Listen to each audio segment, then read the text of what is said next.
series. Just wanted to give you a little intro on the book for many of you who may not know about this. But this book is available on Amazon, Barnes & Noble, and in Kindle form as well. It's really NXT24 is a book about personal development. You can call it growth. And along those times of where you're trying to do some self-development and help yourself in that way. It's designed to give you the tools necessary to come to terms with your past disappointments, to evaluate your current life, and to give you recommendations on what you can do to create your own unique path to discover your own happiness and true joy in your life while you're trying to create a legacy. Sheri and our mission is to provide you just a helping hand. We're not here to tell you what to do or how to do it. We're just going to share what we have found that works for us, and let you know that we have been through that type of suffering and pain and disappointment. Would you like to comment on that, Sheri? This is just a wonderful project. We'd like to walk you through just about every chapter, piece by piece, little by little. Go through the workbook with you. I just really, really believe in this book. I really believe in the concepts and principles that we want to teach you. They are just amazing. It's like being in a dark hole and having somebody reach their hand down and grab your hand and start pulling you out bit by bit. But you also have to take hold of that hand, and you have to start clawing your way up on your own also. So we want to help you through this, that's for sure. Exactly. Let me just make a few further comments before we dive into the book. Let me share you that Sheri and myself, we are not professional authors. We are just common middle-class people right here in Omaha. We've lived a life of happiness. We've had our joys. We've had our sadnesses and grief, just like you. We recognize that many people are suffering today, suffering in silence, stressed out about maybe their finances, family issues, health issues, social issues, constantly feeling the mental stress of each day. I can give you a little bit of specific background. I was driving a city bus for Lincoln called StarTran for the last 7 years. And just to observe the things that I had seen on the street. We saw people, young people too, by the way, teenagers, middle age, elderly, that were, you could tell, totally lost, suffering from alcoholism, homelessness, severe mental illness. You would see them lash out at each other. There was no sense of purpose, there was no goals, there was no self-love, there was no self-care. While I was there, I would observe people urinating on the bus. I would see people attacking each other. I've seen people get stabbed on the street. We had one person, a passenger on the bus a couple years ago. She was the only passenger in a bus. And some young boys drove down A Street in a car, and they had a handgun. And they fired that gun. And that bullet pierced the bus, struck the elderly woman, where she died on that bus. And it just makes you think, what is going on in this world? Sheri, do you got any comments on your observations? It's just, society as a whole just seems to the point where everything is perceived as hopeless. We had COVID. COVID really made a big impact on everybody's life, I think. A lot of political issues. Now we've got the conflict over in Israel. There's so many things, finances, the economy, just so much. And people they're struggling, and they're looking for some hope. They're looking for some joy. They're looking for some answers, because a lot of them just don't know where to turn. No, they don't. And so during that time, as I was at StarTran, and of course we went through COVID and we had to wear the mask, I can't tell you, just in terms of the observations on what I saw on people's faces, so much anger, so much frustration, anger at their government, anger at their leaders, unhappy in their church, unhappy in their neighborhoods. When I was growing up as a young boy in Lincoln, Nebraska, I remember that neighbor used to help neighbor. I remember we didn't have privacy fences. Backyards were open. Kids played in the neighborhood. I used to be able to ride my bike till late at night without any fear of what may go on. I remember also in terms of Halloween. Remember the events at Halloween, the streets. Kids would walk and walk without fear and worry, and they had fun and gathered their candy, that type of thing. You don't see that anymore. You don't see that at all. Now you have fear that if you do that, there's going to be either drugs or a razor blade and an apple, for Christ's sake. Or even somebody grabbing you, Yeah. grabbing your child, or grabbing you if you're a child, and taking you who knows where. Most definitely. So throughout time, as I went on through life, I suffered quite a few different disappointments in life. I was the youngest of 3 children. I came from an elderly family, and when I say that, I was born in 1961. My mother was 42 when I was born. My father was 48. My brother Bill was 18 years older than me. So that you can take that back. He was 18 when I was born. My sister Nancy was 13. And so, wonderful family. We did many things together. But from my observations over time that I saw within the family, my sister Nancy, full of life. She was athletic in high school, attended college, but unfortunately through a bad marriage, an abusive marriage, she became an alcoholic. I've seen her battered, I've seen her bruised, I've seen her mind, body, and spirit beaten out of her. Till 2002, she died in her sleep at 52. A life unfulfilled, a life just very sad. She was considered disabled at that time. She would be on housing. She had no ambition at that point. Her spirit was so broken that when she would get up in the morning, she would sit down, smoke cigarettes all day, and drink beer all day. And she was just totally lost. My brother, throughout much of his life, since he was 16 years old, was an alcoholic. He felt a lot of pressure from my father in sports. He didn't seem to cope well with people in society. He felt the pressures many times at work, and he'd get angry at work, and he'd get angry at other people, to where he would go drink. And when he drank, he would run off. He would be gone for days, and we couldn't find him. There would be times when I was a small child, my mother and father would get in the car late at night, and I'd get in the backseat of the car with a blanket and a pillow and drive around looking for him. And many times we couldn't find him, didn't know where he was at. He'd be in some other state. We ended up finding that he'd be in some jail or some hospital. He, over time, he went to the Hastings Regional Center for treatment. He was in there 32 times for treatment. And treatment because he couldn't cope with the world's pressures. And he made a statement that I'll never forget. I asked him, Bill, I go, why do you always go back to Hastings? Why do you always go back into the treatment center? And he says, because those people are just like me. And so he felt like he fit in with the people that were there, and that he would get sober, and he would do okay for a while, and then he'd be released, come back out, and then the cycle would start all over again.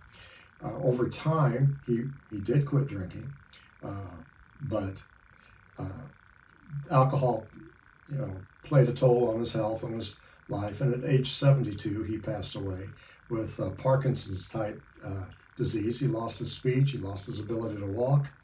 But what's sad is he didn't really have any legacy. The legacy that he had was everybody remembered him as the older brother who was an alcoholic, the older brother that couldn't hold a job, the older brother that everybody said how smart he was and how athletic he was, but he never lived up to his potential. So I remember seeing that. But one of the hardest impacts on my family was in 1981. My mother, mothers are the glue that hold the families together.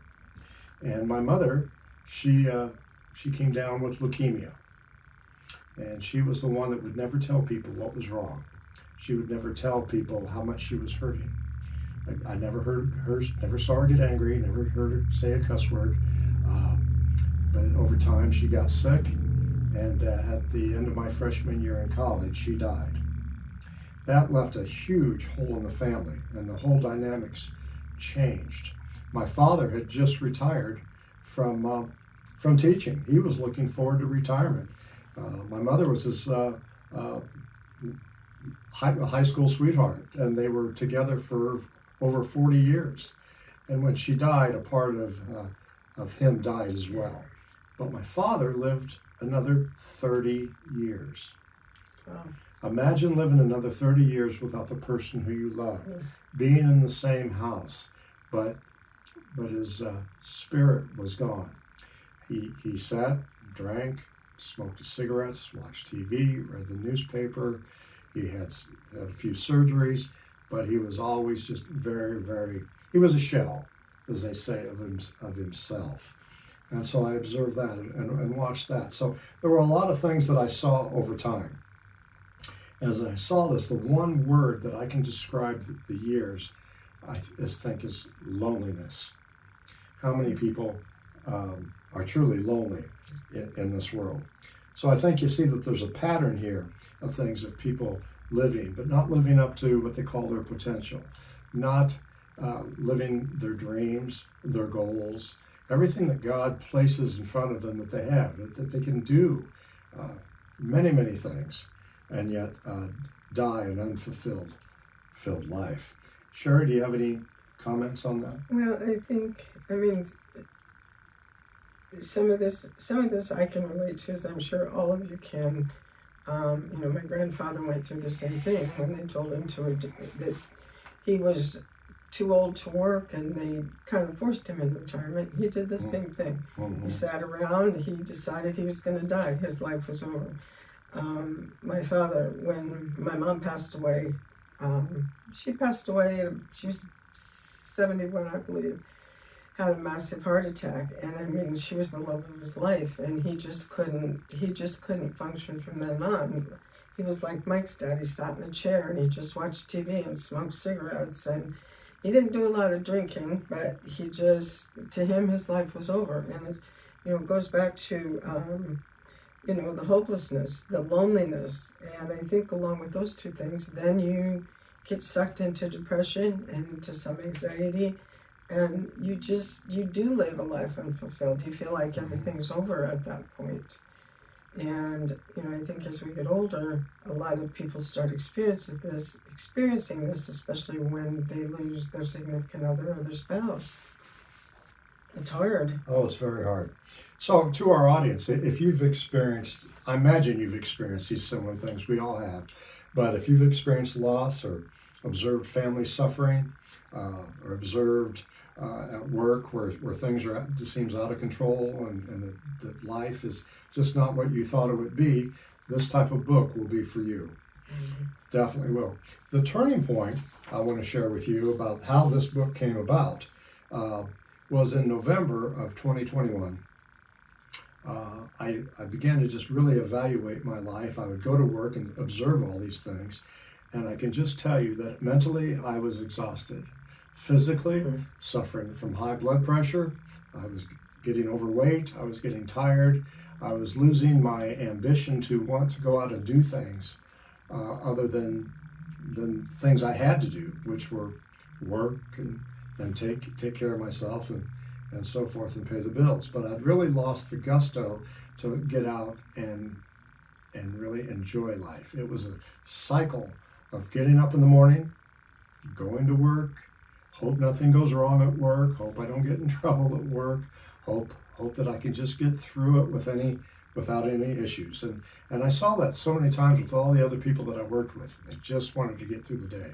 They didn't like their job. They didn't like what they were doing. They didn't like the people they were dealing with, but they were just trying to get by, because the fear was the economy was an issue. Now the housing market is currently a major issue. Uncertainty, now the concern about war, the concern about another COVID. So people find themselves over time, they find themselves stuck, and they find themselves living a miserable life, an unhappy life, but they don't do anything to get out of it. They don't get by. And I realized that when I had turned 60 years old. And my statement here is this. The turning point was I realized that if I don't change the way I'm living now, and the way I mentally think, the way I physically act in my behavior, and changing things, I am going to die unhappy, I'm going to die unfulfilled, and I will be just like my brother, my sister, my mother, where a life of unfulfillment. And that, to me, is very sad. And Sheri, I imagine you've seen that too. Very much so. I've had the pleasure of seeing both sides of it. You know, friends and family members who have lived their dreams and taken too early and gone too early, but when they died, they had fulfilled a lot of their dreams, but way, way higher percentage of people that haven't, that just, you know, we're taught when we're young. You know, you go through school, you graduate high school, then you got to pick a college, but you don't really know what you want to do, but you got to do something, so you pick something just to pick something most of the time. Then you graduate from college. Well, you're an adult now, you got to work, so you just take a job just so you have enough to pay the bills. Most of the time you don't really like the job that you're doing. You get married, you have a family, well then you have those responsibilities, you know, and you go through life, and you know, there's good things in your life, but it starts to be a grind. And that's where you really start losing the hope and losing the desire, and you know, just losing the energy. It just takes most of your energy just to push through and get through your day. Yes, and it's a heartbreak. You do, and it's just terrible. And I realized that I was observing this around everybody that I would come in contact with. A very unhappy, sad life. You saw it everywhere you go. If you went to the grocery store, you didn't make eye contact. Then the news. In my day, when you listened to the news on television, you had ABC, CBS, and NBC. You had Walter Cronkite. When you heard those things, they were just reporting the news. Now you don't even know what the truth is in the news, whether it's CNN or Fox, which that is a whole other story, but that just creates that societal anger and frustration and mistrust, and you can just see this getting worse and worse, and so that's all there. Let's go ahead and dive into the book a little bit here, and because just to get back to that, the reason for that moment in time was to realize, my goodness, what do I want to do? What do I need to do? What should I be doing? So this book was developed with the idea in mind that when I started to feel I needed to make change in my life, I can tell you quite honestly, I broke down and cried. I broke down ashamed. I broke down hurting, disappointed, and I can tell everyone here tonight that I felt extremely embarrassed and ashamed for many of the decisions that I made in life because I was either feeling lonely, scared, forgotten about, or things over time because you didn't live up to someone's expectations, whether it be in school, whether it be in the workplace, what have you. You just start to you're either going to succeed or you're going to withdraw. And sadly, I can tell you, because I got burned out. I got burned out of going to funerals. I got burned out on family problems. I got burned out on living paycheck to paycheck. I got burned out on problems at work. It was like you either got in trouble for something you did, or you got in trouble for something you didn't do.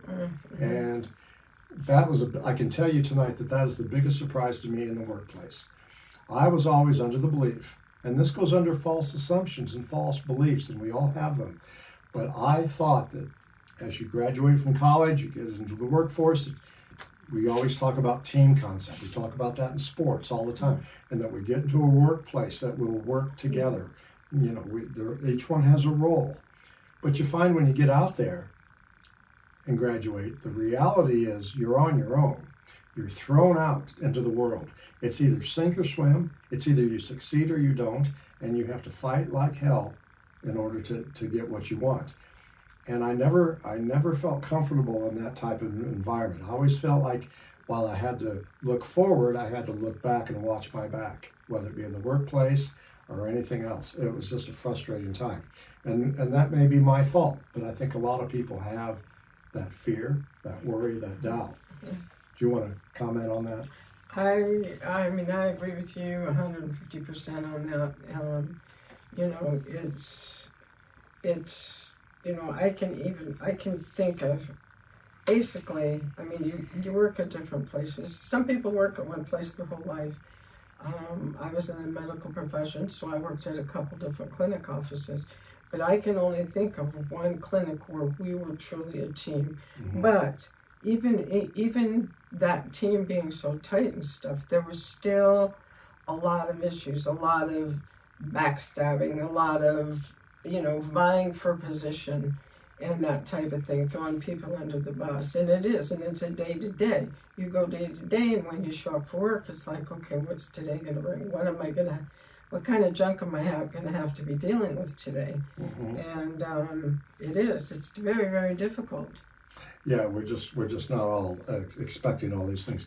These are the things that are not taught in school. Mm-hmm. And so forth. And so anyway, getting back to the book though, what came about was I felt when I started to pray and I started to journal, I realized a couple things. We are so separated from God, even the idea of God or a relationship with God. And it's not entirely our fault. The separation, our minds are so focused and distracted by the sins of this earth and this world and this work, the day-to-day things we have to deal with every day pull us away, distract us from a relationship with God. Therefore, we then don't rely on God all the time. We don't look for Him in strength. We don't look for Him for support. We don't pray like we should. We don't study the Bible the way we should. We don't get into it because we're so distracted. And then our eyes and ears slowly close and get withdrawn to sinful things, sinful thoughts, sinful activities that just slowly destroy us like a cancer, and we don't even know it's coming on to us. Mm-hmm. And we fall into that trap. But I felt like, in terms of God, I swear to God, He tapped me on the shoulder and pretty much said, Mike, it's time. It's time for you to take everything you've done in your life and all the experiences you've gone through and all the pain and suffering and disappointments and foolish mistakes and tell your story. Tell your story so in a way that others don't have to spend 30 years wandering through the desert, wandering through the forest. And it came to me, I said, I thought I'm overwhelmed. I could never write a book. But I want to mention the book, and I'll show you the cover. If you've seen it, I think some of you have seen it. It's with the cover of NXT24, which in my mind is thinking about if we just work on the next 24 hours of the day to get a little better, to focus on some goals, focus on some activities, and take each day and build upon each day. The hourglass really represents our life. We are born, we live, and I know it's hard to hear this, but we all will die. We will all eventually die. And so the hourglass is just showing them that life is precious, life is valuable. Life itself, the life you have, the life you were given by God, the skills that you were given by God, the mind, the body, and the spirit, all special gifts that you can use to do things, to experience things, to explore things, and to contribute to the world. I know that that's what God wants, is for people to contribute and help others. So you see this beautiful hourglass. And on the book it says, NXT24, to discover happiness and true joy in your life, while you create a legacy. And Sheri, as I turn these pages I brought this to you, tell the audience what you experienced when you heard about the idea of this book. It it blew me out of the water, to say the least. When Mike and I met, I was in a very, very, very, just crawling and clawing my way out of a very deep, dark hole of depression, anxiety, PTSD. And we had talked on the phone for almost every day for almost 2 weeks, but about the second or third day, he said, I've been where you're at for different reasons. And he said, God really has talked to me and really been nudging me to write this book. I've started the first chapter. I want to see what you think. And so he emailed me the first chapter, and I just sat there and sobbed through the whole chapter, just hearing his story, because there was a lot of similarities. And he was starting to talk about the things that he was doing to pull out of some of this. And, I thought, well, gosh, maybe if he can do it, I can do it. And he was very, very encouraging. And we talked and we talked and we talked and talked about this. And it was so, this concept, I really felt, and people that we've talked to since, is so needed right now in the world, and the way things are going right now.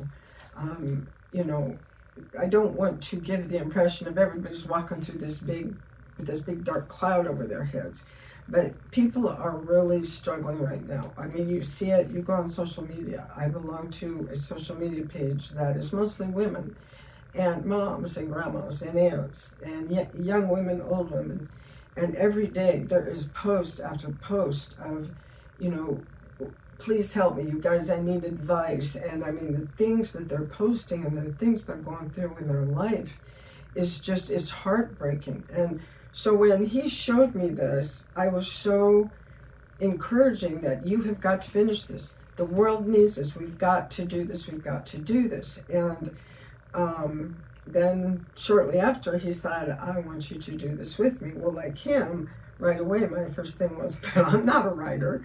I'm not an author. It's like, no, but you have a story and you've walked through crap, so to speak. This is the kind of stuff that's going to help people. And, it just, as it continued on, it almost had a life of its own. But Mike kept building on it, and he kept building on it, and he kept sharing the things that he had done from the beginning before he started reading this that kind of helped him get over that hump. And that's what we really want to take and push out to you and to show to you and to explain to you that, there is hope, there is light at the end of the tunnel. Well, that's excellent. It certainly has. It's been a wonderful 2 years. It's been hard. It's been difficult. It's been frustrating. We've had to find publishers. We never knew how to do that. We had to write and rewrite and change things, but we always felt that God was there. God's on every page of this book. God's pointing us in the direction. I would pray and pray and pray and journal and write about, what should I write about? What should I talk about? What should I look for?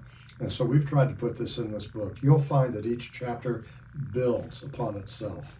So we're going to cover pages 1 through 35 tonight. They're not long. And part 1 is really about self-assessment.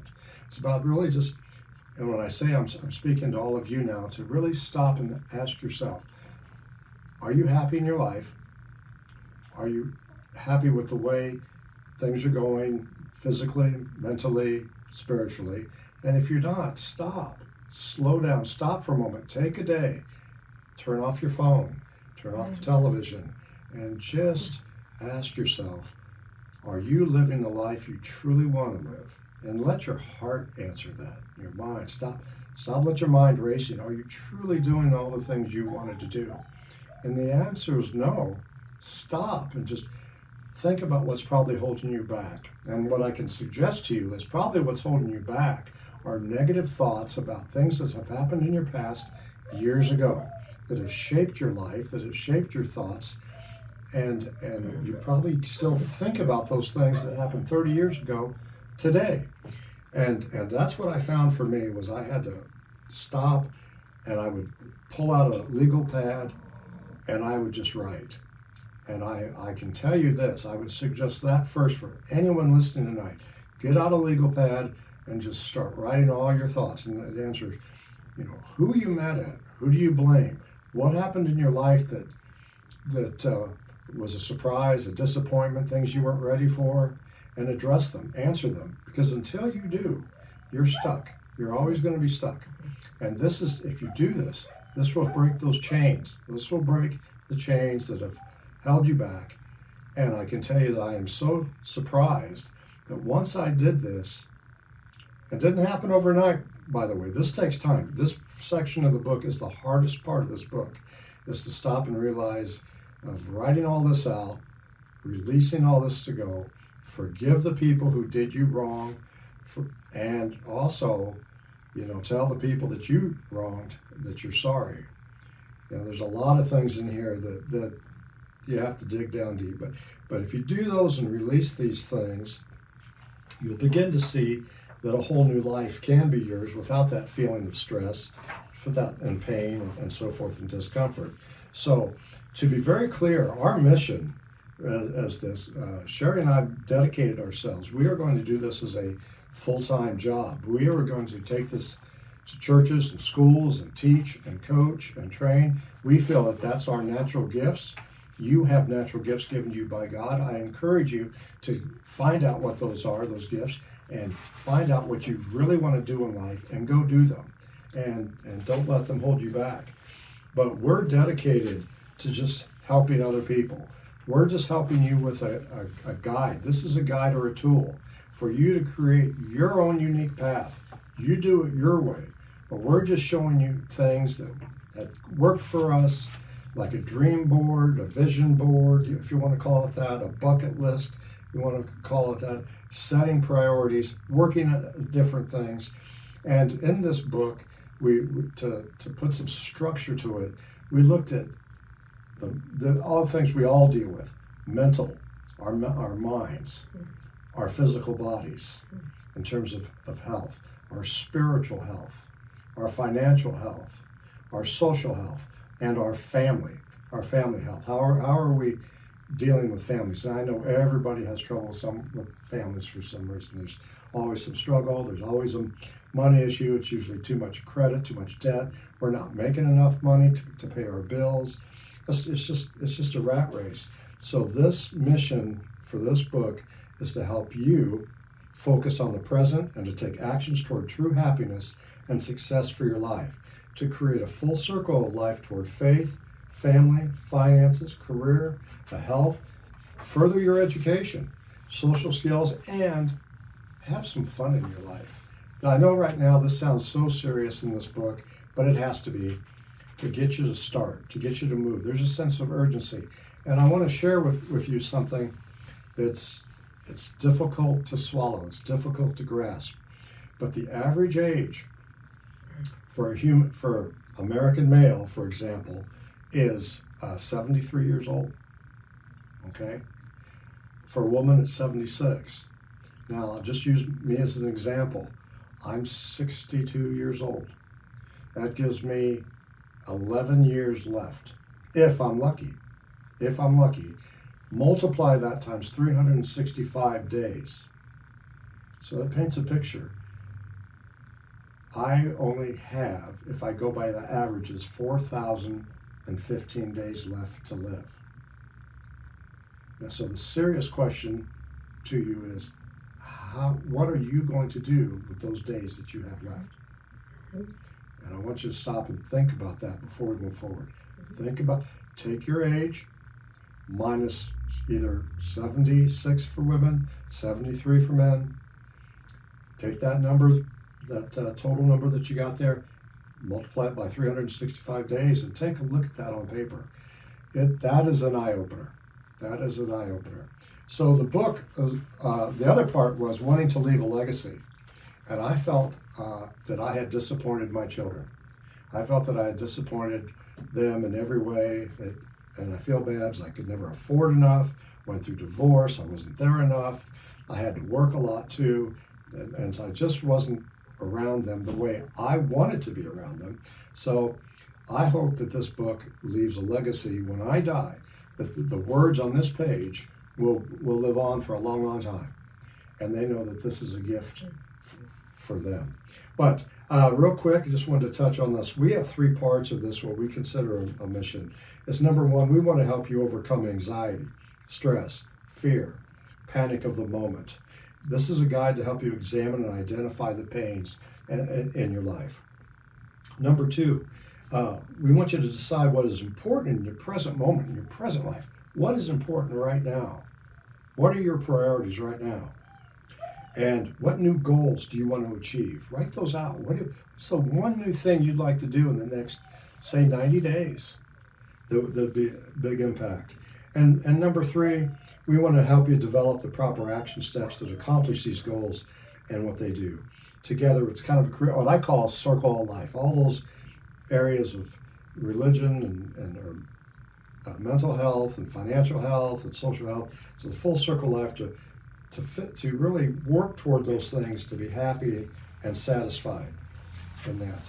So I've told you a little bit about my story, so we'll move on from there. We go through that. We did talk about, in terms of the turning point of my life, was just realizing that time is really, really short, and to question those things. So in that part of the summary of my story is the idea, I can say this I'm ashamed and I'm humbled and I'm sad to tell you this, I was not prepared for what they call the real world. I was under the illusion that people would really work together for common goals, but it doesn't feel that way today. I didn't have the mental strength to overcome conflict. I didn't have the mental strength to accept the challenges or disappointments that were around me. I allowed my personal stress and worries and doubts to spill over into my family's daily life that resulted in stress and an eventual divorce. I was reactive instead of proactive. I reacted to things. I'd get angry at things. I'd get frustrated, and it just wasn't good at all. Was not good. I didn't have the knowledge of really personal development in the early years, and you wouldn't hear that now. But in my mind, personal development is looking inside yourself and deciding on what you need to work on, what your strengths, what your weaknesses are, and what you truly want to do. So then I also, in terms of looking for opportunities and so forth and moving on. Sheri, what comments do you have on that? Well, I think, there's so much that we could get into it and go on and on tonight, which is not the point of us to do. But, going back a little bit, I think, what Mike says about, trying to decide, okay, maybe set a 30-day goal. I think sometimes as, from childhood to adulthood, there's a lot of things that we wanted to do, but we just didn't have the time to do, or we didn't have the finances to do, or we had to be responsible adults, and just didn't have that luxury of doing that. I have a friend that is so incredibly musically talented. She writes songs, she sings, she's just incredible. And I keep telling her, you need to, you really need to start facilitating some of this. You need to take some time and work on some of this. And, I just don't have time. I'm a single mom, and I've got these kids, and I've got to work my job. And, I think sometimes we lose ourselves. I think sometimes we get so caught up in our daily life that we lose who we are, that we lose ourselves. And, it's then you start dealing with the depression and the mental struggles, and because you're dealing with having to provide and just all of the things that go along with that. We lack faith in ourselves, but we really lack faith in God. And even, some of us that have been believers for a long time, not walk away, but that faith just goes by the wayside, or that faith takes a back seat, because it's like, okay, God, I'm having all these problems, and where are you at? and so you just push on and muddle through. And I think sometimes we just need to stop and breathe and take a step back. And even if it's the next 24 hours, even if it's just the next day, where we start to build on what our gifts are. We start to build on our mindset. We start to build on spiritual growth. We start to build on, changing our nutrition habits, changing a lot of bad habits, finances, overspending. I mean, there's just, the list goes on and on. And, this book is just, it is such a good guidebook. It is such a good steering wheel, so to speak, to get you onto that path where the light bulb goes on and you go, whoa, wait a minute, I can change this. We can turn this around. But it also, the thing I like about it, and especially our book cover, is life is short. Life is short. We can't say, well, I'll do that next year. No, you need to do it today. You need to start it tomorrow. Life is short. And Mike and I both have lost almost all of our family members at very early ages. Some of them very suddenly, some of them over long term. My first loss that I can remember, I was 20, my sister was 16, my only sister literally dropped over dead at 16 years old.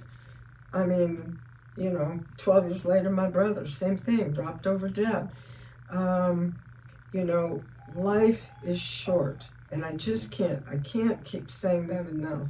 You've got to live. You've really got to find a way to live your life. And that's the outline, the summary of how to do that, the steps that you need to take to help you get to that point. There's a section in the book that I put in here on page 20. It's called "Why Do We Have Emotions?" And I don't think that's ever discussed enough. It is natural that we have many different human emotions.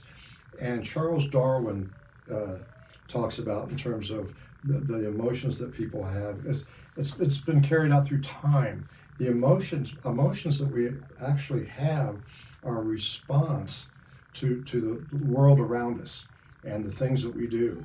And so there's what they call the fight or flight syndrome, for example. If we feel a threat coming on, we try to fight it and we attempt to overpower it. Or we tend to flight, which is escape it. We try to run away from the problems. And there's much more, but there's a section in the book that talks about the human emotions and the human brain and the mind, and it really does help you kind of understand that sometimes why is it when we are in the moment that when we get upset, maybe we get angry, we say things we shouldn't say, we do things we shouldn't do.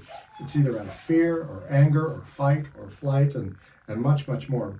But it does discuss in terms of the function of the brain. It talks about in terms of how that emotion has on your health, physical health, your mental health.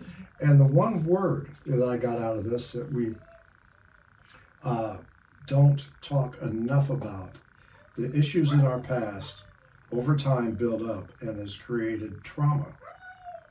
Trauma it's a natural reaction. If you put your hand on a hot stove, you won't do that again because you don't want to get burned.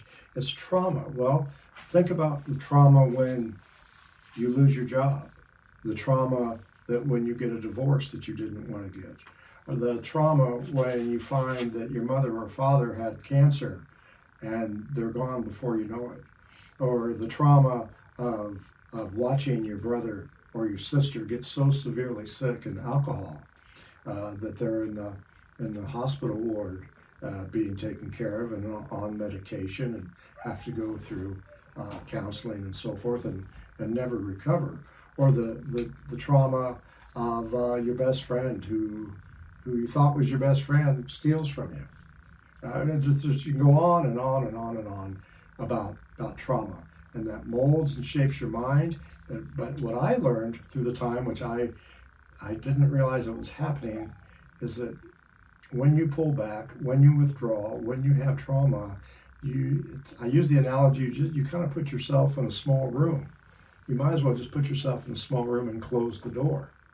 You're in a trap.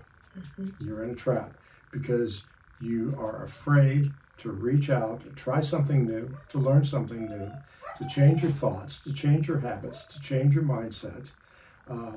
It's amazing, by the way, when we talk about faith, so as over this 2-year time, I have taken a much deeper leap into faith and trying to learn about God. And frankly, I can tell you there's a lot I don't know about God. I didn't grow up in a family that went to church every Sunday. So we didn't study the Bible. We went to church, but I can't say we practiced that faith. But my point is when you talk about limited beliefs, sometimes when I talk to people about God, they feel uncomfortable, and they'll make the statement, well, I don't believe in God, but I believe in faith. Well, my point on that, using that phrase right there, is that look at the trap you put yourself in. Look at how you limit yourself. So the NXT24 book is to put it in the most simplest terms, is to kind of shake you up, say, open your eyes, listen with your ears, and say yes to things, try new things that can expand your life and help your life and grow your life, and in all those areas that you would normally say no to. And I think you'll find that your life will slowly change each day by day. It will get better and better and better. So, but that's what I realize is it really starts with the mental process, the mind, trying to understand the past about trauma and the mind and so forth. The other part of that had a big impact on me, you'll find this on page 27. It's called Maslow's Hierarchy of Needs. And I believe this to be very true. In 1943, Maslow developed a hierarchy of needs to explain the 5 levels every human being must progress through to self-actualization. And those 6 are, starting at the bottom, we have physical needs, in terms of we need food, water, warmth, and rest. Those are those basic needs. The second is we have a safety need. We need to feel safe and secure. Then the third area in the pyramid is we want to have that intimate relationship with friends, a belongingness, the love and needs to that, to be part of a tribe, to be part of a group. Then the fourth area is esteem, self-esteem. That we feel like we've a sense of accomplishment, that we're moving forward. And of course, the top of the pyramid, they'll talk about is self-actualization. One's, excuse me, the full potential, including creative and activities. That you've self-fulfillment, you've reached all your goals, you're at the top of the pyramid. But for most people, they never get to the top. That's the thing I realized. I think in terms of most of us are probably somewhere stuck in the middle. We'd like to get to that top. We'd like to have a fulfilled life. We'd like to reach all our potential. But things in life tend to pull us back. And I think that's a very interesting thing to look at. My point in showing you this was what I was taught in school. I remember being taught this in school, in high school, and college. And I believe in this, and I thought it was always true. But when you look at this today, where do you fit into that pyramid? Have you reached the top of that pyramid? So it's a good way to look at yourself and so forth. So we've talked about trauma. We've talked about that. So what do we do? What do we do? Well, there's a section in the book called A Moment in Time. And Sheri, could you touch on that a little bit, on what your definition is of a moment in time? Yes.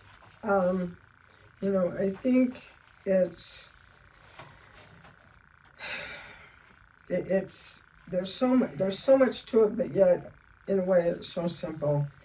It's basically just asking yourself, you're thinking about life, and you look at your life, and lots of times you can get caught up in, is this all there is? Is this really all there is? I mean, you grow up, you go to school, you get a job, you get a family, you get married, you have a family, the kids grow, and then you die. Pretty much that. Lots of the times you go through a lot of periods of loneliness and of rejection and those type of things. And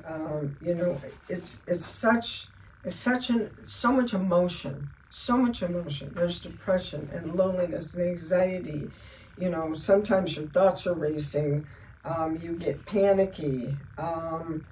And then you think, what did I do with my life, or what am I going to do with my life? And it's such a fine line.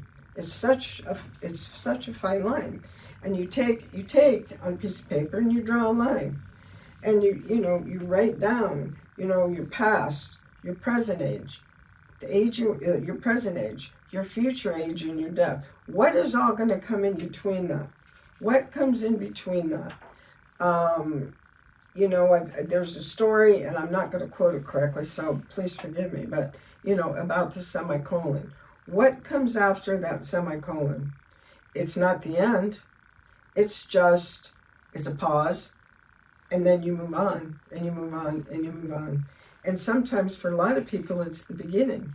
I feel like I'm just almost beginning again. But you've got to create that. You've really got to create that. And some of this is hard. And I will tell you, once you start writing these things down and reflecting on some of this, you can't believe the emotions that will come out that you might have forgot you even had about circumstances and certain things that you've been through in your life. But you've got to really reach down deep, and you've got to acknowledge those emotions. And, Mike and I, I'm going to put a little disclaimer in here. Mike and I are not certified counselors. We have not gone to school to be counselors. We're not in it. We're not doing this to make money, to get rich quick thing, buy our book. We're doing this because we want to help people. We want to help you. We have walked this. We have lived this. Does that make us an expert? Maybe. I believe that it does to a certain extent, but it makes us all experts. It's how you deal with it from point A to point B, and what you're going to do with it from here on in. So that's kind of like that's my little short synopsis. No, you did very all well. Of it. Exactly. Yeah. As we close tonight on this book, I want to, it'll be actually on page 37, I wanted to tell you the story. One night I was at the apartment, and I said to myself, God, if this is the way my life is going to be, I don't want to live this anymore. I don't want this anymore. Let's just end it now. And they're done that. It's just why continue on? Why continue on in this fashion with these feelings, going to work and not liking my job, not liking the atmosphere of work, not enjoying the way people in the community seem to treat each other, even in the apartment complex I was living. I lived in a building that had 25 units in one building. No one knew each other. No one talked to each other. If I'd go out the hallway and a door would open up, a head would poke out the door and they'd slam shut quick. Nobody even knew each other, didn't talk to each other. I thought, oh my gosh, what is wrong with people these days? So there was a night one thing I could share with you that I'd suggest you start doing is, if you're hurting or just frustrated, you can Google this. And it was during COVID that I did this because, one, it was free. And I just, for my own sanity, I started listening to some motivational speakers and tapes, and some of those, and we're going to bring these to you, by the way, as Les Brown, Louise Hayes. We're going to talk a lot about Billy Graham and his impact on his words, what it did for me. Hal Elrod is another one. Jim Rohn is another. There's many more, but these were some of the big people back in the 70s, 80s, 90s that really had a big influence on this. And I'd like to read this to you. This is regarding Les Brown. Les Brown is ranked among the nation's leading authorities in understanding and stimulating human potential. Les Brown is featured guest as speakers on radio stations, TV programs, Spotify, and Facebook. He believes that anything is possible if you just make it a commitment to becoming an active force in your life. By the way, what I do know about Les Brown When he grew up, he stuttered. He was adopted. He was considered not the most brightest child in his mind, and people around him would make fun of him and so forth. That he was not educated, but he knew he had a passion in his dream that we all have greatness inside us, and he worked extremely hard. I respect him so much for what he's overcome in his life that I ask that you go to Google Les Brown, and listen to all of his videos. Some of them are an hour, some of them are 30 minutes. Pick out the topics that are of interest to you, but get to know his story. He wrote a book called You Have Greatness in You. But one of the videos that I started that had a huge impact on me, and we'll close with this, and I will play you the video as well at the end of this video. But the transcript goes like this. It's called One of the Greatest Speeches Ever Told. Imagine being on your deathbed, and standing around you is the ghost of the dreams and the ideas and the abilities, the talents given to you by life, that for whatever reason you never went after those dreams. You never acted on those ideas. You never used those talents. You never used those gifts. And there they are, standing beside your bed, looking at you with those large, angry eyes, saying, "We came to you, and only you could have given us life. And now we will die forever with you." Les Brown. Wow. Take a moment and just think what you just heard there. And you'll hear it on the video as well. But that was the point when I heard that video, that I can't imagine not working toward my hopes, my dreams, my ideas and goals before I die. To think that you die on your deathbed with that type of regret, that type of suffering. That was the spark that motivated me to begin to think about the things that I could do moving forward. Sheri, do you have some final thoughts on that speech? Pretty much. I mean, the first time Mike played it for me, I cried uncontrollably. Because, of some hopes and dreams that I've had in me since a child that never came to fruition. People that I know that have died, friends and family members that have died. And, some of these people aren't even remembered by their family members.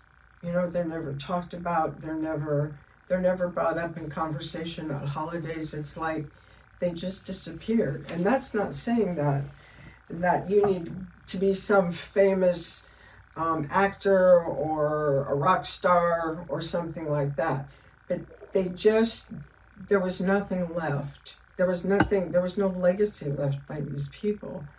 And I had a conversation with a gal that came to our home today to do some renovations in our bathroom, and we started talking about history, and I was able to tell about my grandmother, who at 90 years old, she hand wrote out her memoirs. She was born in 1910. She died 18 years ago at the age of not quite 95. She lived through every single major war from World War I on. She lived through back in the 20s. They had an influenza pandemic back then and lived on the farm. I mean, so much history. That was her legacy that she left. She will always be remembered by that. And when Mike read me that, I'm telling you, the impact just almost physically stunned me. I had to sit down. I still cry when I listen to the Les Brown video. And I think when you hear it, it's really going to touch you emotionally. Sheri, before we close tonight, do you have a final message there as far as... we talk about NXT24 and discovering your happiness and true joy. One of the things throughout the book that we really stress is, putting God at the center. We're not here to try to convert you into any kind of religion or faith, because it's not about religion, it's about relationship. But we believe that the Bible is the true word of God, and You know, there's a couple scriptures that I'm going to read really quick, that really, to us, apply to the concept that's in Next 24. Proverbs 4:23, above all else, guard your heart, for everything you do flows from it. This verse emphasizes the importance of taking care of our hearts and our minds. Our thoughts, our emotions, and our actions stem from the conditions of our hearts. It is necessary to be mindful of what we allow into our hearts, as it can greatly impact our personal growth. We must guard against negative influences and actively choose to fill our hearts with love and kindness and truth. By doing so, we can cultivate a healthy and positive mindset, leading to personal growth and transformation. You know, I think some of us need a little bit of heart surgery, if you think about it. The next one is Psalm 1, 2, and 3. But those who delight in the law of the Lord and who meditate on his law day and night, that person is like a tree planted by streams of water, which yields its fruit in season and whose leaf does not wither. Whatever they do prospers. This verse highlights the importance of immersing ourselves in God's word. When we delight in his teachings and meditate on them day and night, we become rooted and grounded in his truth. Like a tree by streams of water, we receive nourishment and sustenance through God's word, enabling us to grow spiritually and bear fruit in due season. By aligning ourselves with God's truth, our lives will prosper in his ways, resulting in personal growth and fulfillment. And one of my favorites, 2 Peter 3:18, but grow in the grace and knowledge of our Lord and Savior Jesus Christ. To him be glory both now and forever. Amen. This verse reminds us of our continual need for growth in both the grace and knowledge of Jesus Christ. As we deepen our understanding of God's grace and immerse ourselves in his word, we grow in our relationship with him. And once again, it's relationship, not religion. Growing in his grace involves experiencing his love, his forgiveness, and empowerment in our lives. Growing in knowledge entails seeking wisdom and understanding through studying and applying his teachings. By making intentional efforts to grow in grace and knowledge, we can experience greater intimacy with God and be transformed into his likeness. And once we get to that point, we can start projecting this out to other people that we come in contact with our lives, our family members, our friends, and even total strangers. We hope this helps you guys. Oh, very good. Thank you, Sheri. That concludes tonight. This is our first video series. There's a total of 10. Our next one will be next Sunday night at 6 o'clock. We'll cover part 2, which is titled The Need to Change. And we'll quickly run down that. We'll be talking about the commitment to change, tools for your toolbox that begin together that you can help start working on those changes that you want to make. The ability to work on I call it a mind reset. That's the toughest part in my mind, is the reset in terms of attitudes and habits. We'll talk about practice of the skill of gratitude, what it means to truly set goals, the circle of life, personal time management, communication skills, and personal leadership. We'll share some of the books that we started to read at that point in time. And as I conclude tonight, I just wanted to let you know that this book is available.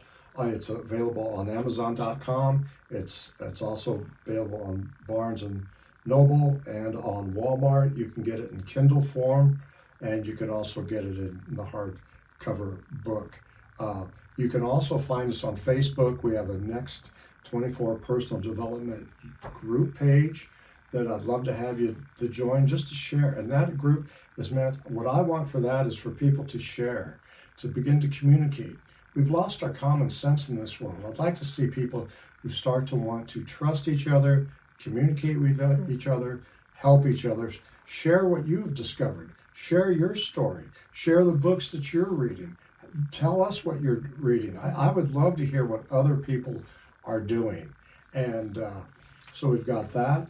We are on developing our webpage. You can go on it now. It's just not quite complete, but it's called NXT24book.com. You can get a little bit of history there. We will also have a podcast, which will be 24 Book Podcast, coming out shortly. To do that, when we'll be doing that the same day as we do these videos. You can also find us on YouTube. We're going to put a lot of content on YouTube for motivation, for quick references, and of course these videos will be there as well. And what we're going to do too, coming up, we're going to develop a store. We're going to develop things that where you can have things in your life that are just positive things around you with Next24. And if you notice that in the Next24, that 24, there is a cross symbol in that 4. What that really, in terms of means, is just how really important the idea of what the cross and Jesus Christ and his death at the cross meant for us. And we'll get into that more. But we're going to have a store where you can get sweatshirts and sweatpants and caps and just be part of a good, solid group, a positive group. But ultimately, what our goals are, and I want to share our goals with you tonight, is that we're looking for a place to teach this, whether it be a church, a school, small group, business. We will create the presentation that fits your audience's needs, but we just simply want to speak this and get it out and to motivate people to feel that they can dig inside themselves, not feel forgotten, they feel that they are important, that they have value in their life, they have meaning in their life, and that their time is now. Start now. But you have to do it. You have to make the decision to start, is the bottom line. So anyway, please leave comments. I look forward to hearing from you, and we'll move forward. Thank you, and have a good night.